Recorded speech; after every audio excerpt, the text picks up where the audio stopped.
बिस्मिल्लाहिर्रहमानिर्रहीम। फरमान मुस्तफ़ा सल्लल्लाहु तआला अलैहि वसल्लम, जो मुझ पर एक बार दुरूद शरीफ पढ़ेगा अल्लाह पाक उस पर 10 रहमतें भेजता है। सल्लु अला हबीब।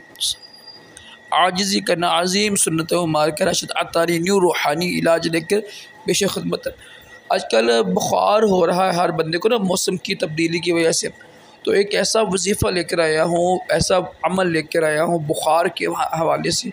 अल्हम्दुलिल्लाह हमारे घर में हर बंदा यही करता है और अल्लाह का शुक्र है फ़ौरन आराम आता है बच्चों को, बच्चियों को, ख़ुद भी करें।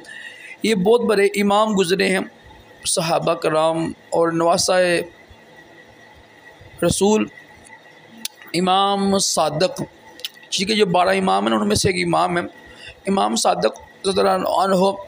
ये उनका कौल है कि जो बंदा सूरत फातिहा है ना को 40 मरतबा पढ़ के ना पानी में दम करे, ये पानी उसके माथे पे पेशानी पे भी पट्टियाँ भी करे और पानी पिए भी। करना आपने ये है कि जिस दिन आपने ये अमल करना है, जिस वक्त करना है अमल आपने ये 3 दिन पानी पीना है, पानी सिर्फ यही पीना है।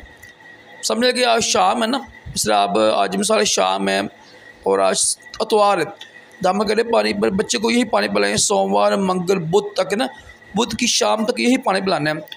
देखेंगे इंशाल्लाह एक दिन ही में वो पुराने से पुराना बुखार ठीक हो जाएगा। अल्हम्दुलिल्लाह हमारे घर में 104 बुखार था बच्चों को, माशाल्लाह ठीक हुआ है इस वजीफ़े की बरकत से। यकीन कामल होना चाहिए बस, ठीक है, लाजमी कीजिएगा इंशाल्लाह।